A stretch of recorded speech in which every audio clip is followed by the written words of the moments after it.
Hola, ¿qué tal? ¿Cómo están? Muy buenas noches. Bienvenidos a una edición más de Conclusiones. Soy Rafael Romo en ausencia de Fernando del Rincón, titular de este programa. Hoy encantado de estar con ustedes, no solamente por estar aquí, sino porque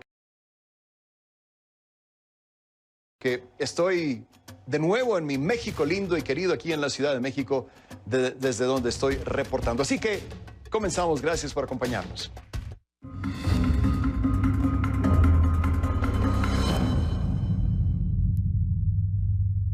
Twitter es @RafaelRomoCNN. Estados Unidos avanza hacia la reapertura completa al tiempo que aumenta la vacunación, pero también la propagación de las nuevas variantes de COVID-19. Estas son 4 de las variantes que más preocupan a la Organización Mundial de la Salud en estos momentos. Vamos a ver cuáles son. Alfa, identificada por primera vez en Reino Unido, está presente en 164 países. Beta, detectada por primera vez en Sudáfrica, está presente en 115 países.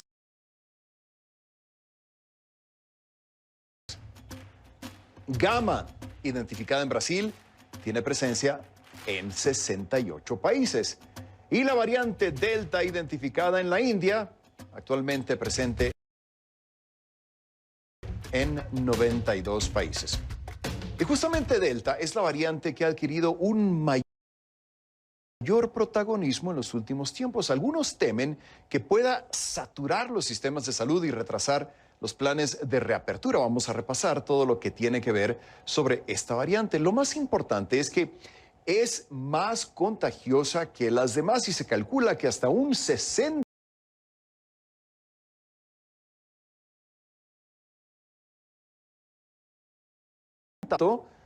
60% más que la variante británica, por ejemplo. Los Centros para el Control y Prevención de Enfermedades de Estados Unidos ya la han catalogado como una variante preocupante y en Estados Unidos representa casi el 10% de los casos, pero dentro de un mes podría ser la variante dominante en el país. Otro dato sumamente importante: ¿funcionan las vacunas contra Delta?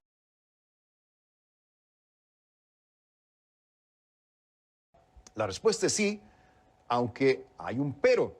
Las personas vacunadas con la pauta completa parecen estar protegidas, pero las personas que solo han recibido una dosis, desafortunadamente no. ¿Se sabe si todas las vacunas son eficaces contra esta variante? ¿Cómo podemos mantenerla a raya? Sobre todo todo esto lo voy a preguntar a mi primer invitado de la noche.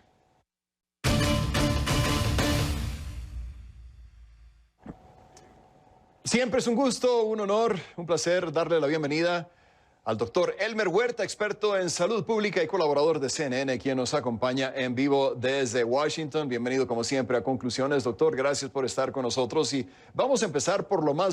La salud ha dicho que la variante que se ha descubierto en los Andes, y de acuerdo a la lista que estoy viendo aquí en la página oficial de la Organización Mundial de la Salud, descubierta, dicen, en Perú en agosto del 2020, es la variante C37, ahora ¿Sí? le llaman la variante LAM. Entonces, sí, es por el Una orden más. alfa, beta, gamma, etcétera. Una más. Y esta es una variante de interés. Sí, muy esta bien. lambda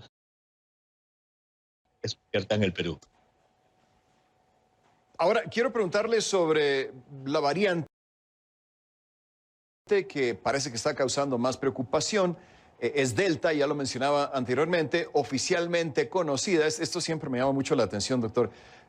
B16172, detectada primero en la India en febrero. ¿Por qué causa tanta preocupación, doctor?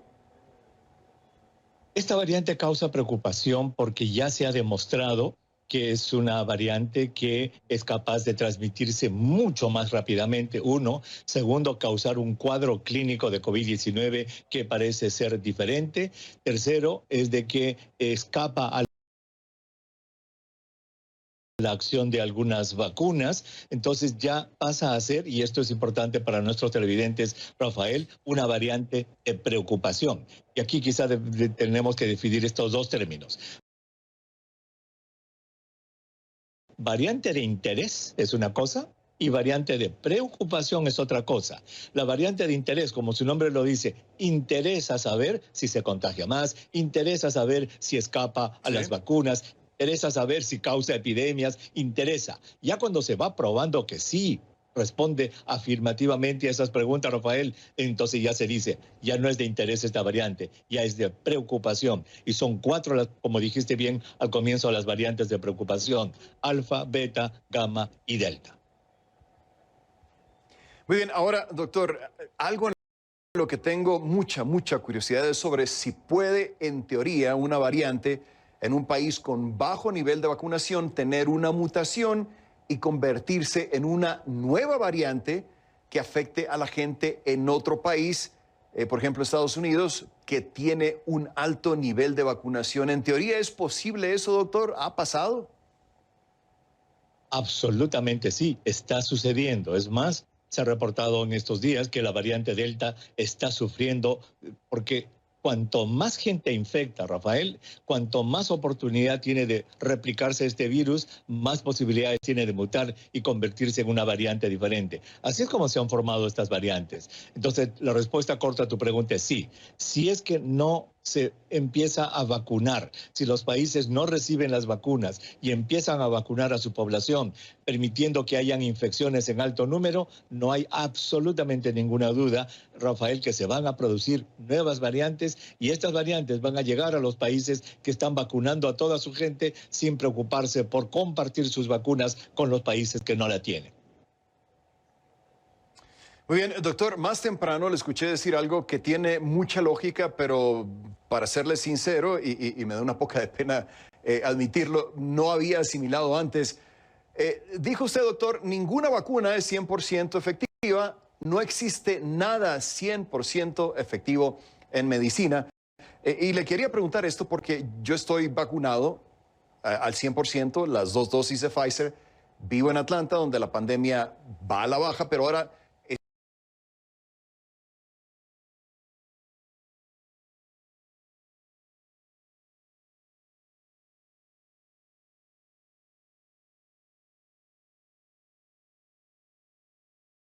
estoy en la Ciudad de México, donde el riesgo sigue siendo latente. Y le quiero preguntar, ¿significa eso que a pesar de estar vacunado, sigue siendo extremadamente importante para personas como yo que nos pongamos todavía la mascarilla, doctor? Sí, sobre todo si es que visitas un lugar en el que la enfermedad es frecuente, Rafael, es decir, es prevalente. Claro que sí. Y te lo respondo con números. Mira, el CDC hizo aquí en Estados Unidos una revisión de 101 millones de personas completamente vacunadas, o sea, como tú, 101 millones, se produjeron 10.500 casos de enfermedad. De estos 10.500 casos de enfermedad, más o menos 1.000 se hospitalizaron. De estos 1.000 hospitalizados, lamentablemente 160 fallecieron. O sea, es posible todavía infectarse, hospitalizarse y fallecer, pero obviamente la proporción es minúscula. De tal modo que si uno está completamente vacunado y va a un lugar con muy alta prevalencia de enfermedad, se tiene que cuidar como si no estuviera vacunado. Sí, doctor, un titular muy desafortunado esta semana fue que Estados Unidos superó la cifra de las 600.000 muertes, debo decir 600.000. ¿Cómo reflexiona usted que ha estado en la trinchera de la lucha contra esta enfermedad, doctor? ¿Qué significa esta cifra? Pues esta cifra es dolorosa, es muy dolorosa. Son 600.000 hogares, son 600.000 padres, madres, nietos, familiares que han quedado con la mesa vacía en un sitio que tenía el papá, la mamá, el abuelo. Rafael, es muy triste realmente. Pero fíjate, y como reflexión, la ciencia cómo nos está salvando de esto. ¿Por qué los países se están abriendo? ¿Por qué? Porque han logrado empezar a vacunar a una proporción importante de su población. ¿Y de dónde salió esta vacuna? El rápido desarrollo de la ciencia. Por eso es que es importante que nuestros televidentes entiendan de que la ciencia y la evidencia que se obtiene del estudio es sumamente importante y es la que nos va a sacar de este problema. Si alguien de nuestros televidentes en este momento todavía tiene dudas acerca de la vacuna, Rafael, yo le pido por favor que se informe bien, que pregunte. Las vacunas ya se han administrado más de 3.000 millones de dosis de vacunas en el mundo, no hay efectos secundarios. No le haga caso al WhatsApp, no le haga caso al Facebook. Por allí no llegan las noticias que valen la pena asimilar. Rafael, por favor, vacunémonos. Cuanto más gente se vacuna, mejor estará nuestra sociedad protegida. Nadie mejor que el doctor Elmer Huerta para hacer una invitación tan elocuente, así que le agradezco muchísimo, doctor. Siempre un placer, un honor platicar con usted. Gracias, doctor. Hasta la próxima. El gusto es mío, Rafael. Un abrazo a la distancia. Goza de tu país tan lindo, tan hermoso y buenas noches con todos. Chao. Lo mismo para usted, doctor. Gracias. Hacemos una nueva pausa en el programa y al volver a conclusiones, pareciera que cuanto más se acercan las elecciones, más se activa la maquinaria represora. Ahora la justicia de Nicaragua la emprende contra 13 exdirectivos de un centro de estudios económicos. Volvemos.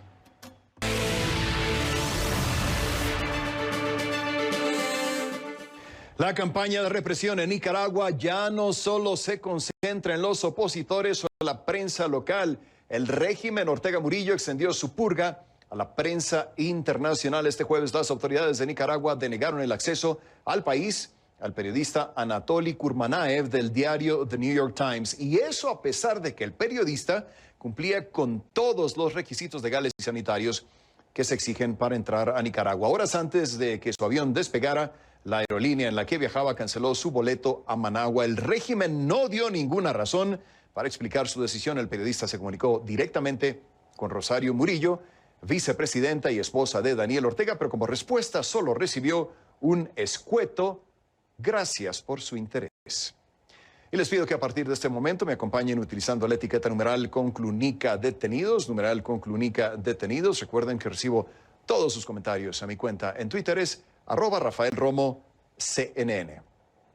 Amnistía Internacional lamentó este jueves la postura adoptada por Argentina y México sobre la situación de represión que vive la oposición en Nicaragua. Ambos países rechazaron la detención de opositores, pero no apoyaron la resolución del Consejo Permanente de la Organización de los Estados Americanos, la OEA, que condena los hechos y pide la liberación inmediata de los detenidos. Para Amnistía Internacional es lamentable que todavía no haya consenso en la comunidad internacional 3 años después, 3 años después del comienzo de una de las peores crisis de derechos humanos que ha vivido Nicaragua. Erika Guevara, la directora de Amnistía Internacional para las Américas, se pronunció al respecto y dijo que el principio de no intervención en los asuntos internos de un Estado no se aplica a las violaciones de derechos humanos y crímenes de derecho internacional. Es inaceptable que los gobiernos de Alberto Fernández en Argentina y Andrés Manuel López Obrador en México decidan no acompañar a las numerosas víctimas de la crisis de derechos humanos en Nicaragua, dijo. En los últimos días, la policía de Nicaragua ha detenido al menos a 16 personas en el marco de esta ola de represión contra la oposición. Entre ellos se cuentan 4 aspirantes presidenciales, como hemos reportado ya ampliamente en esta cadena. Son Cristiana Chamorro, seguro que sí, ella fue la primera, Arturo Cruz, Félix Maradiaga y Juan Sebastián Chamorro. También ex trabajadores de la Fundación Violeta Barrios de Chamorro, como Walter Gómez y Marcos Fletes. El ex vicecanciller Víctor Hugo Tinoco. Ex guerrilleros sandinistas como la comandante Dora María Telles y el general de brigada en retiro Hugo Torres. Por cierto, muy cercano Hugo Torres a Daniel Ortega, participó en un asalto que le permitió a Ortega salir de la cárcel. Y a ellos se suman el presidente ejecutivo del BAMPRO, Grupo Pro América, Luis Rivas Anduray. Las opositoras Ana Margarita Vigil, Suyen Barahona y Violeta Granera, además de Tamara Dávila, así como el abogado constitucionalista y opositor José Palay Sarana y el expresidente del COSEP, el Consejo Superior de la Empresa Privada, José Adán Aguirre. Y la policía del régimen también ha realizado allanamientos que la Comisión Interamericana de Derechos Humanos, la CIDH, ha calificado como ilegales. Y para condenar uno de esos allanamientos, José Miguel Vivanco, director para las Américas de Human Rights Watch, lanzó un trino lapidario en Twitter. Se los leo. Son unos miserables. Fue lo único que escribió en referencia al allanamiento este miércoles de la casa de Cristian Tinoco, hija del ex vicecanciller de Nicaragua, Víctor Hugo Tinoco, detenido por el régimen de Ortega. Y pareciera que cuanto más se acercan las elecciones, más se activa la maquinaria represora. La justicia de Nicaragua ordenó este miércoles el levantamiento del sigilo bancario y el congelamiento de las cuentas de 13 altos ejecutivos y empresarios. ¿Con qué motivo, se preguntará usted? Mario Medrano nos lo cuenta desde Managua en el siguiente informe.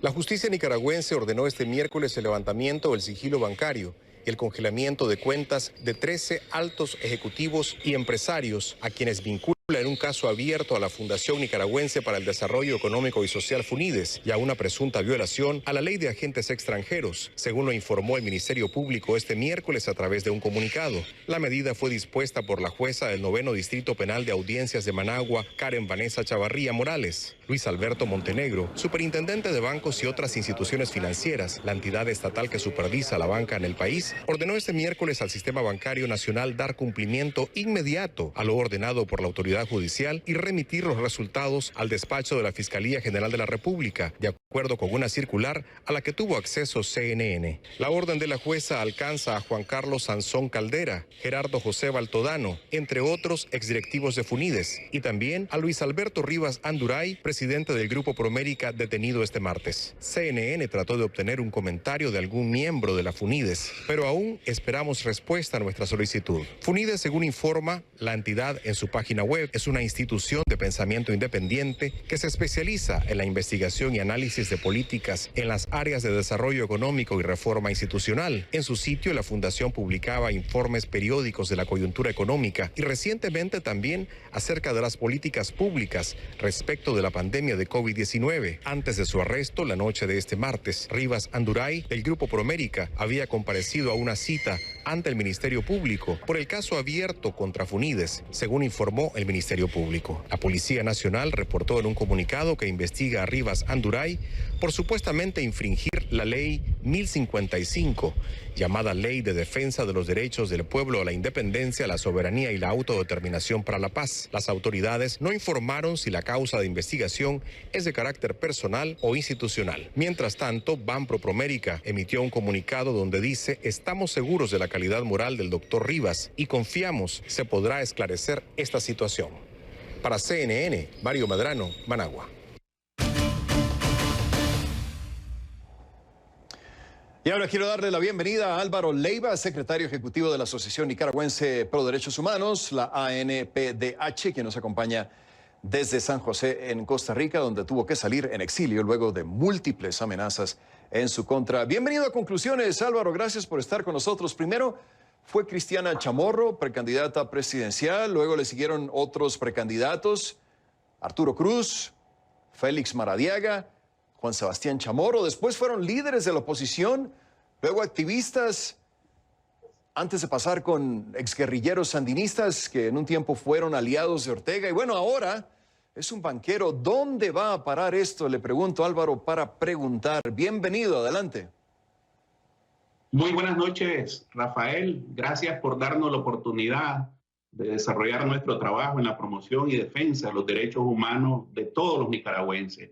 Realmente la situación de Nicaragua es una situación de profunda crisis, de violaciones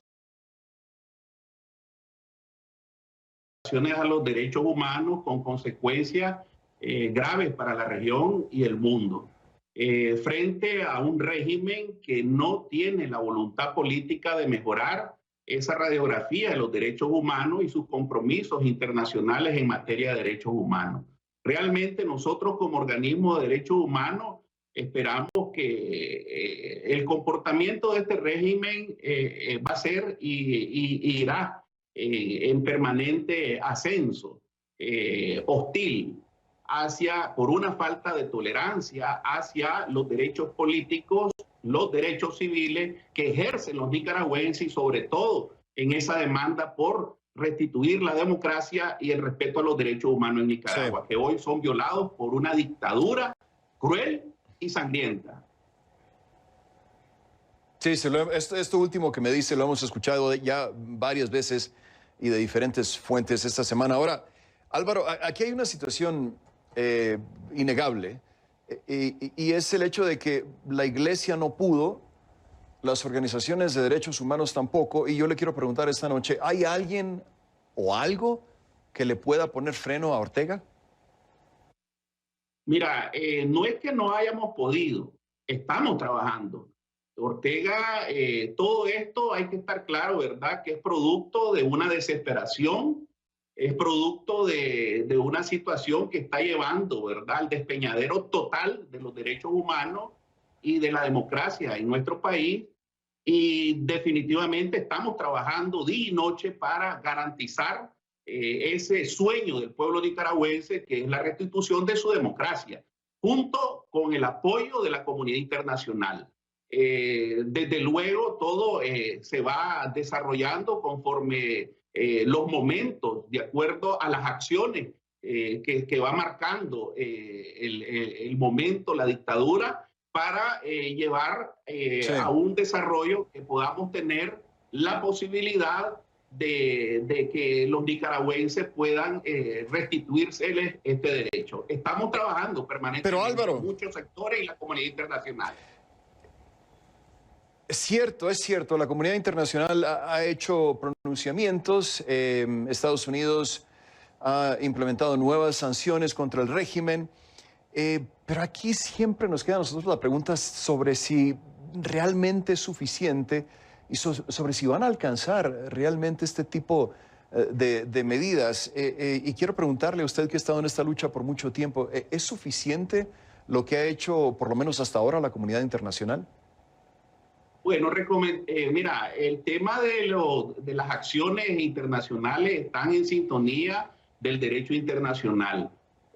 Todo va teniendo un desarrollo conforme momento a momento. Recordémonos que toda acción tiene una reacción y los momentos que se le avecinan, los contextos que se le avecinan a Ortega internacionalmente van a ser muy duros.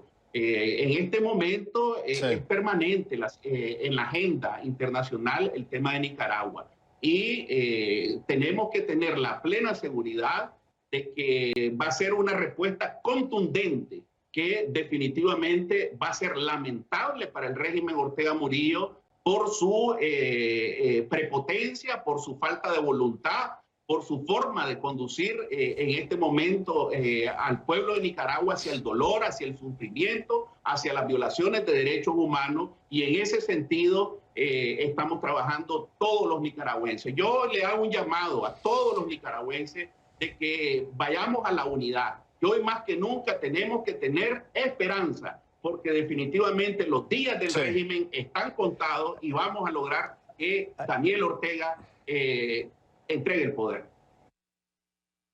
Sí, no, y hay cosas, Álvaro, que realmente han sido difíciles de ver, ya de por sí detenciones inexplicables, pero cuando uno ve que las fuerzas del gobierno allanan, por ejemplo, la casa de Cristian Tinoco, la hija de Víctor Hugo Tinoco, alguien que padece cáncer, una casa donde solamente hay mujeres, incluyendo una anciana, pues uno se tiene que preguntar hasta dónde, ¿no? Y ya para terminar, le quiero preguntar, usted está en Costa Rica, pero supongo que se mantiene en contacto permanente con allegados en Nicaragua, y quiero preguntarle, ¿cómo está el ánimo de la gente ante esta situación y sobre todo los últimos acontecimientos, Álvaro?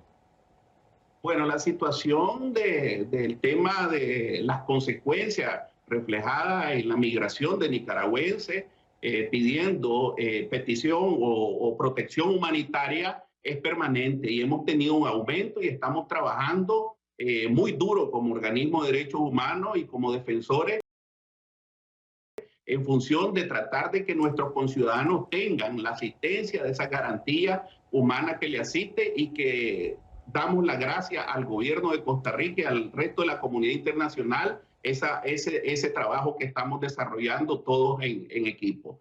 Pero la situación es crítica. Definitivamente estamos en una alerta internacional. El pueblo de Nicaragua no está solo. Estamos atentos y prestos a que sí,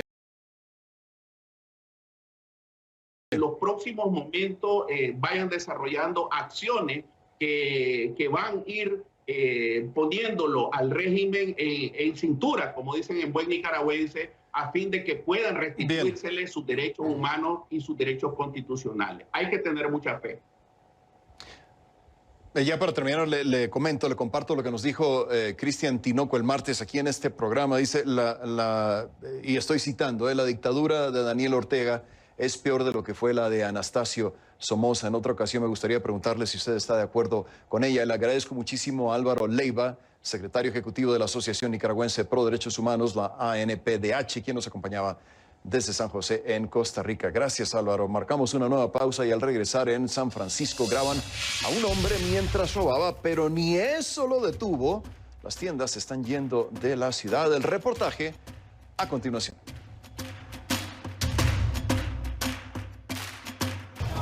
El Departamento de Justicia de Estados Unidos publicó un impactante video de la cámara corporal de un agente de policía el día del asalto al Capitolio, después de que CNN y otros medios solicitaran las grabaciones. El video se usó en el caso contra un ex infante de Marina y oficial retirado del Departamento de Policía de la ciudad de Nueva York, acusado de participar en la insurrección. En las imágenes se ve cómo los seguidores de Trump insultan a los oficiales y cómo el acusado arremete contra un policía y lo aprisiona en el suelo. El hombre está acusado de 7 delitos federales, pero se declaró inocente de todos los cargos.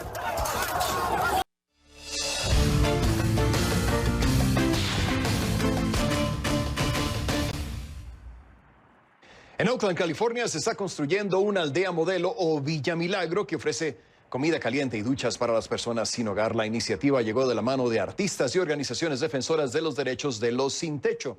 El año pasado, una empresa especializada en construcciones artesanales empezó el proyecto con la idea de crear una especie de centro comunitario, y desde entonces el proyecto no ha parado de crecer. De él se benefician unas 300 personas que también reciben clases de cocina, de nutrición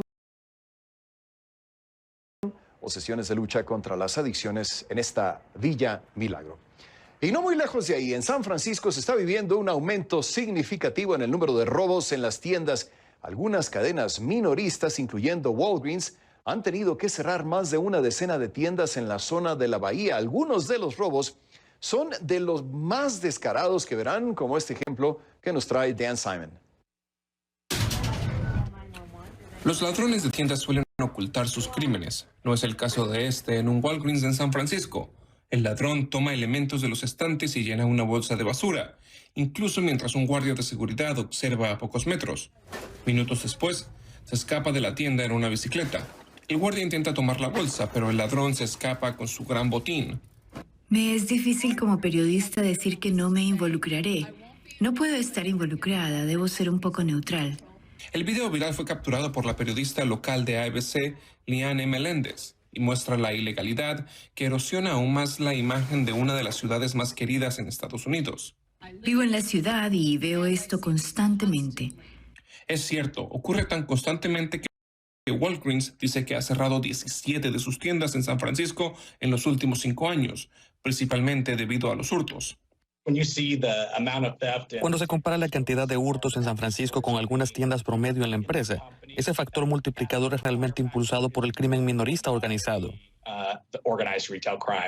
Un directivo de Walgreens le dijo el mes pasado a supervisores electos que el hurto aquí es 4 veces el promedio nacional, impulsado por grupos de crimen organizado. La cadena CBS dice que está experimentando un aumento similar. La ciudad aún no ha ideado una solución efectiva.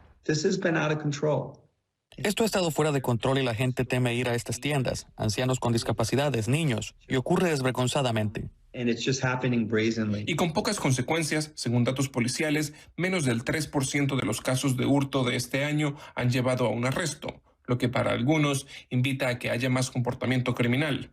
A final de cuentas, necesitamos más policías y es importante asegurarnos de tener suficiente personal para caminar las calles. No hay una solución fácil para esto. Siento que el hurto es indignante y es obvio que la gente se está aprovechando del hecho de que hay cero consecuencias. Para comerciantes como Adam Mesnick, que ha estado documentando los problemas de la ciudad, el hurto crónico se suma a la desesperanza que siente en las calles, agravada aún más por la pandemia. La visibilidad de personas sin hogar aumentó ante la reducción de los refugios debido a la pandemia. Es común el uso y el tráfico visible de drogas. El año pasado, las sobredosis, principalmente de fentanilo, resultaron en un récord de 712 muertos, según datos de la ciudad, más del doble de quienes murieron por COVID-19. Hay una alta cantidad de delitos, preocupaciones de seguridad y la calidad de vida parece haber bajado tremendamente. En cuanto a si ese ladrón del Walgreens ha sido arrestado, la policía de San Francisco nos dijo que están enterados de que el incidente circula por las redes sociales y que está siendo investigado. Dan Simon, CNN, San Francisco.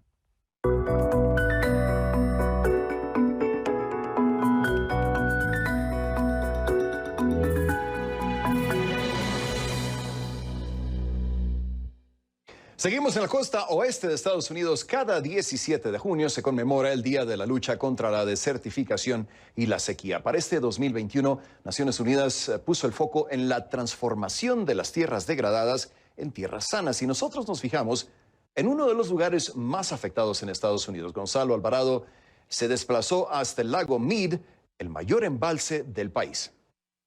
Si hay un sitio en la parte oeste de Estados Unidos que refleje la severa sequía por la que está atravesando actualmente en la costa oeste de Estados Unidos, ese sería aquí, el lago Mead, que durante los últimos 22 años ha estado experimentando esta sequía y ha estado dejando sus huellas plasmadas conforme ha manifestado aquí en la falda de estas montañas, cómo el nivel de agua ha ido decayendo a puntos históricos que jamás había registrado desde que se empezó a llenar esta laguna en los años de 1930. Según expertos, ahora se encuentra a 326 metros sobre el nivel del mar, cuando en su máxima capacidad era 609 metros lo que se encontraba antes sobre la superficie del mar. Esta es una situación que está preocupando, dicen expertos, y es que esta laguna abastece del vital líquido a unas 25 millones de personas en esta región. Y es que este lago es parte de la cuenca baja del río Colorado, que atraviesa por 7 estados de la parte oeste de Estados Unidos y desemboca en las regiones de parte del estado de Sonora y Baja California por el lado de México, y donde además aquí a este lugar lo visitan alrededor de 8 millones de personas a cada año, según nos comentan los mismos guardabosques de esta región. Y es que también proyectan expertos de que este lago para el próximo año podría bajar de nivel unos 6 metros, pero dicen también que si logra bajar 53 metros más, de esa forma ya no podría lograr abastecer de agua al Hoover Dam o la represa Hoover, una planta eléctrica que abastece de energía a por lo menos 130,000 hogares en esta región de la parte del área, más que nada del área del estado de Nevada y grandes partes también por el estado de Arizona. Una situación preocupante. Al mismo tiempo, expertos piden que todos los gobiernos de todos los niveles tomen acción inmediata para que aprueben legislaciones y ayuden a modificar algunas leyes para que así pueda tratar de revertir el cambio climático, que es uno de los 3 factores que está contribuyendo a que esta laguna se quede sin agua. Otros 2 factores son la sequía y el exceso del vital líquido entre la población. Gonzalo Alvarado, CNN, Lake Mead, Nevada.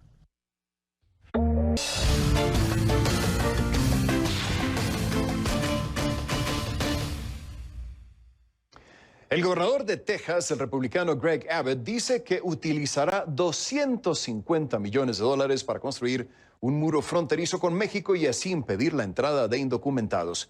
Isabel Morales nos tiene los detalles desde Washington de esta propuesta que ya desató la polémica. This program is officially funded. Así anunciaba el miércoles el gobernador de Texas, Greg Abbott, su mano dura en contra de la migración indocumentada a través de la frontera de su estado con México. El republicano dijo que usará $250 millones para la construcción del muro fronterizo. Agregó que contratará un director de proyecto para su propuesta. Además, le envió un mensaje al presidente Biden. Hoy también estoy enviando una carta al presidente Biden. Su gobierno se niega a terminar el muro fronterizo en tierras que el gobierno federal tomó de nuestros hermanos tejanos. Exijo que la administración de Biden devuelva inmediatamente a Texas la tierra que el gobierno federal tomó para construir el muro. El gobernador dijo que varios estados como Florida, Oklahoma, Arkansas, entre otros, le enviarán recursos para limitar el flujo de la inmigración indocumentada. Destacó que Georgia y Carolina del Sur han desplegado miembros de la Guardia Nacional en Texas. Abbott ya había anunciado la semana pasada su intención de construir el muro en su estado y destacó otras medidas en esta sintonía. Entre ellas está $1.000 millones para la seguridad en la frontera, la creación de un grupo de trabajo para la seguridad fronteriza, entre otros. Mientras que algunos representantes estatales republicanos apoyan la iniciativa del gobernador, el representante de los legisladores hispanos demócratas de Texas, Rafael Anchía, se opone.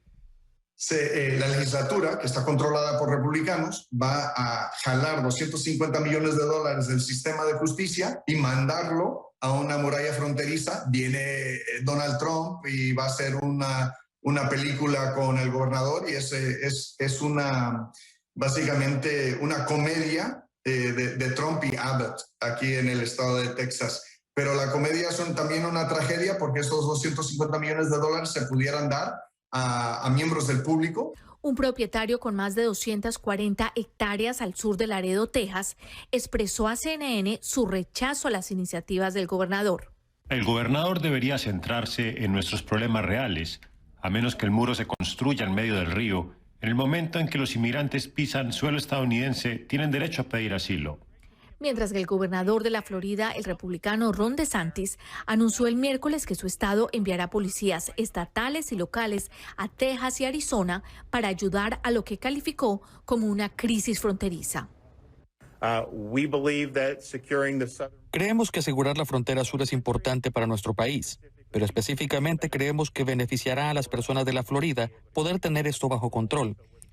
Algunos oponentes a las medidas de Abbott y acciones de DeSantis aseguran que sus intenciones son meramente políticas y que el objetivo del gobernador de Texas es lanzarse a la presidencia en 2024.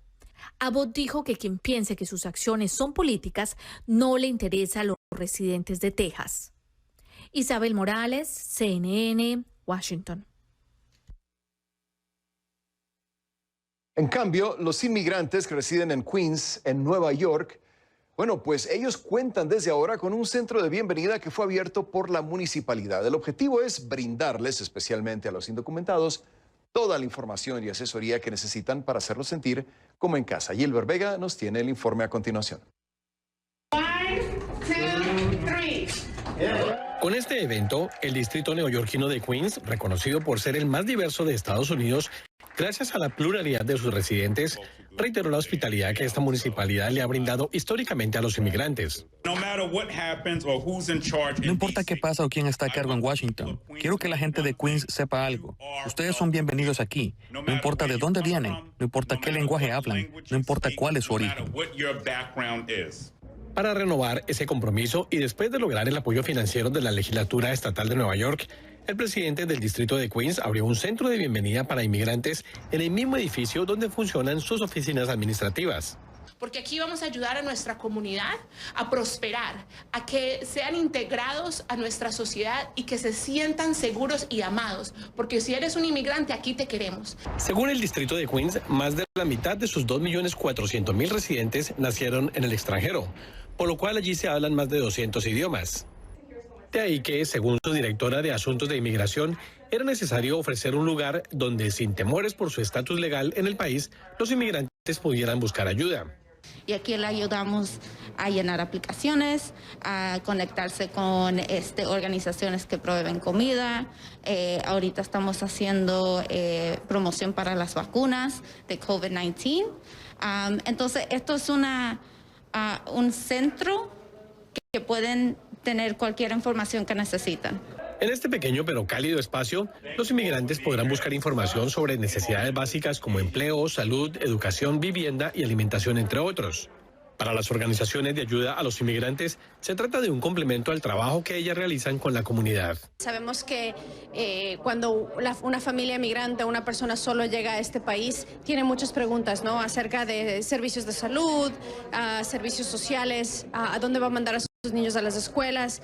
Y qué mejor manera de tener un solo lugar, como se dice en inglés, one stop shop, donde pueden llegar las familias y tener las respuestas a la mayoría de sus preguntas. La oficina también ofrece asistencia legal en servicios inmigratorios y referencias a los servicios sociales de la ciudad. Los promotores de este centro de bienvenida para inmigrantes confían en que oficinas como esta se conviertan en un modelo para todo el país, especialmente para aquellas ciudades que se han autodenominado refugios de inmigrantes. Gilbert Vega, CNN, Nueva York. Le agradezco a Magda Alonso que me dice: Nicaragua es un pueblo que cree y confía en Dios. Eso nos mantiene firmes y dignos luchando por la libertad. Gracias por sus comentarios. @Rafael Romo, CNN. Volvemos. Y así de esta forma llegamos al final de una edición más de Conclusiones. Soy Rafael Romo, en esta ocasión reportando desde la Ciudad de México, en ausencia del titular de este programa, Fernando del Rincón. Le agradezco infinitamente al equipo técnico aquí en la Ciudad de México y por supuesto también en Atlanta. Y a usted sobre todo por su atención. Mil gracias y nos vemos mañana.